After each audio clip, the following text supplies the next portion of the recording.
So, next topic tayo, no? Okay. Okay. So, mga kababayan, alam niyo po ba, no? Hindi pa rin po pala natatapos itong mga rally-rally na to. No? Ang inisip ko lang po talaga na ang pinaka malaking rally naman na mangyayari na is nung nakaraan nga pong sa Iglesia ni Cristo noong November 16. Pero ang malupit dito, may rally pala ulit na mangyayari ngayong katapusan, November 30. At malawakang rally na naman po ito. So tayo naman, hindi naman natin sinasabi na wag sila mag-rally, pero come on. What's the point? Kasi in the first place, mga kababayan, umuusad na po yung hustisya. 'Di ba? Meron na pong napakulong ngayon, meron na rin pong ipapakulong pa, at meron pang mga kasunod ng mga congressman na ikukulong ulit, nakakasuhan. Kasi tandaan niyo itong kaso po itong kaso po sa flood control, pag kayo po nakasuhan, kulong. Automatic 'yun. Oh. Pero itong rally po na mangyayari po na to, malamang i-hijack na naman to ng mga DDS. So sabi dito, ito malaking rally na naman to Anti-corruption rallies outside Metro Manila on November 30. So buong Pilipinas na naman ito. Oo. So ito yan. So panawagan nila dito, ewan ko kung ano bang panawagan ng mga ito. Kasi ibang grupo to Ibang grupo to. Ano to TPMM tsaka KBKK. Diba? Ang ganda ng pangalan. KBKK. Protest rallies against corruption are slated for November 30, not only in Metro Manila but also in other regions across the country, according to the Trillion Peso March Movement. O, di ba? Mga ano to, di ba? Mga dilawan to, no? And the kilusang bayan kontra Kurakot. Tama ba? Mga dilawan to, di ba? Dilawan na may halong komunista. In separate messages to reporters on Tuesday and Wednesday, the groups identified the following areas outside Metro Manila that will have anti-corruption rallies on November 30. So, yan, sa Ilocos Region, meron. Ito Calabarzon, meron pala, no? Sa Cordillera, Central Luzon, Calabarzon, Taytay Rizal, Laguna. Subong Pilipinas, may Maropa. So yan, at least you get the point na buong ano daw to. Pati Eastern Visayas pa pala. So you get the point, no? So may rally sila ulit. Okay. So alam niyo mga kababayan, no? Alam ko ba? Hindi kasi tayo naman sinasabi naman po natin, no, na tinotolerate po natin yung malayong pamamahayag. Kasi hindi naman kasi natin pwede sabihin na, ay, wag kayo mag-rally.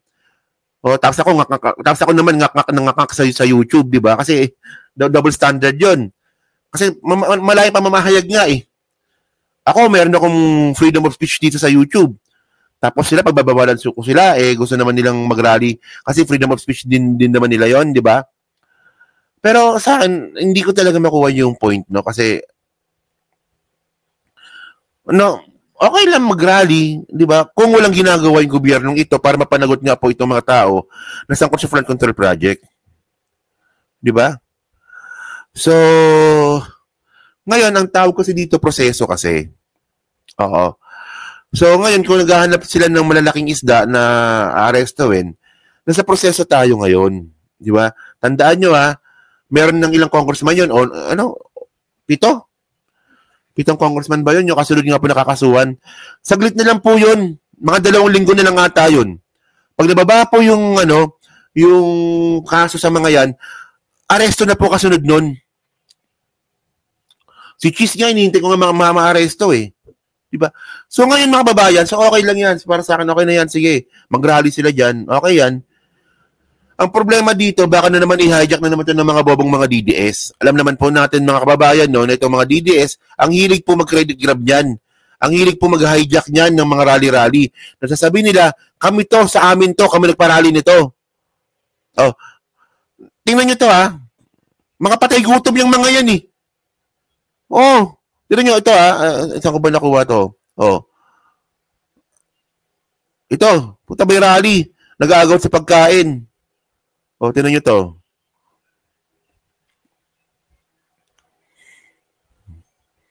Ano ba yan? O, ito. Parating ang pagkain.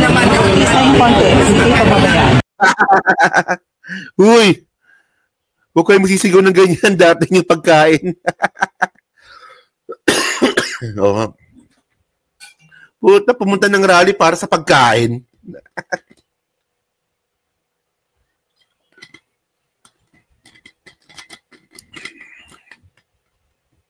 Huwag kayo magsisigaw dyan.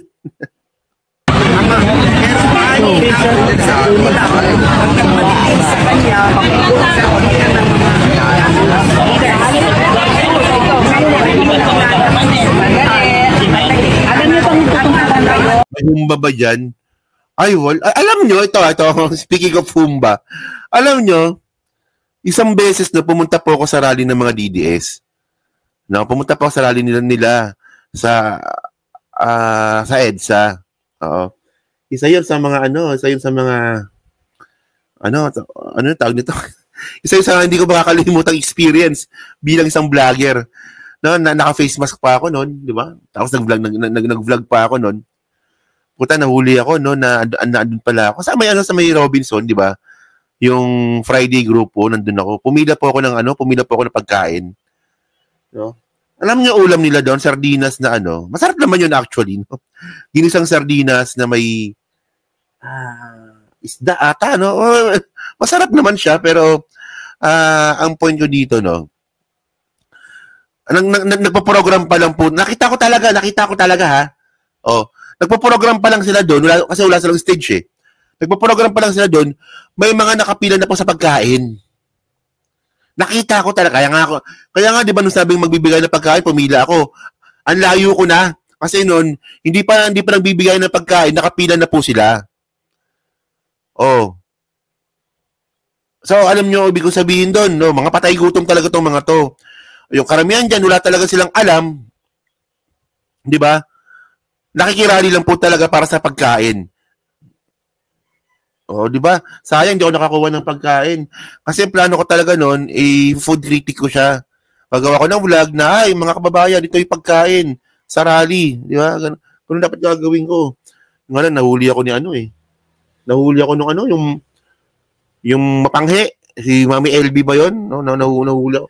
And by the way, mga kababayan, no, yung hindi ko makakalimutan na experience doon sa rally ng mga DDS, ang baho po doon.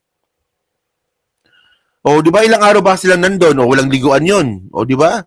Ang baho po talaga nila doon. O, kasi yung CR doon malayo. O, di ba? Yung iba doon na pa umiihi. Ay, bantot. O, so parang ganyan din, o, ganyan. O, nung nakita ko nga tong video na to, ganyan na ganyan po yun. Oo. No, nag-aabang sa pagkain. Mayroon pang program, may mga nakapila na sa pagkain. Siguro mga 30 o mga 30 taon na yung nakapila sa pagkain. O, ganun. May program pa yun na may nagsasalita pa nun, ha? O, nakita ko dun si Maui Spencer, nakita ko dun. Si Morales nandun, nandun din si Morales, o. O, tama, yung iba dun din natutulog. O, so ngayon, makakaroon po ng rally ulit, tapos andyan na naman po itong mga DDS na to, mabababoy na naman po yung rally. Oh, di ba? Oh. Lumalapit na ako. Kung hindi lang kasi mapuntahin nyo dyan, para mabigyan kayo.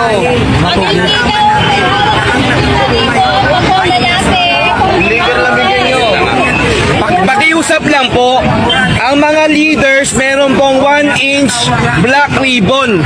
Kung wala po kayong black 1-inch na ribbon, tabi na po kayo. Hayaan nyo po yung leader. Ayan na, may ribbon pa. Oh, yung may mga ribbon, doon bibigyan pagkain at doon bibigay sa inyo. Oh, patay gutom. Mga DDS kayo. Ang kumuha ng parte nyo. What? Apo, nagkakaintindihan po, meron po na bibigay, pero wag sanang pagkaguluhan. Kuya, bawal daw. Kumanap ka ng lugar sa sundan kita.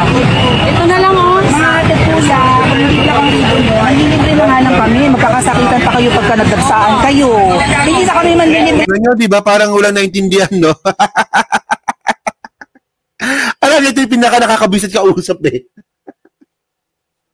Walang naiintindihan po, nakikiusap ka na, no? Nakikiusap ka na, uy, parang awa nyo na. O, para maging maayos yung sistema natin. No, ayusin natin yung pamimigay. Nakaganoon lang sila, oh. Parang wala talaga naiintindihan. O, kasi di na po gumagana yung utak kasi gutom. O, mayroon tayong mga pagkain. O, ibibigay sa mga mayroong black ribbon.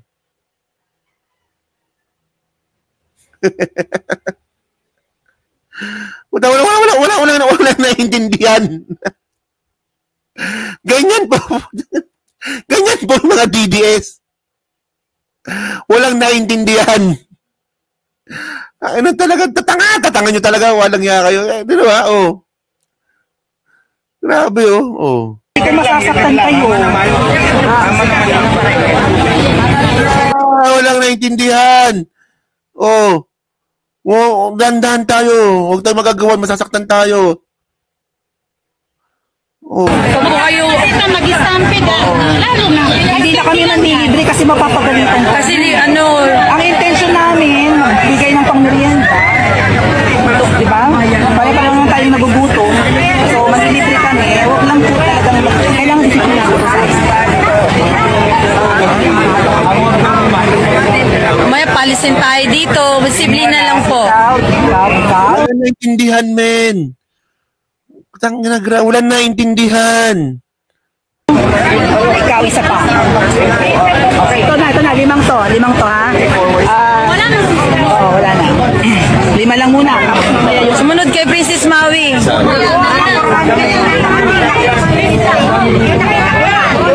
Linawin ko lang po ulit. Sabihin niyo, Solid 30 family worldwide. Ako, kalimitan. Makakahiya kasi gutom na. O, di ba? Wala. So, ngayon, tinan nyo to, no? Ito na ba tayo? Okay.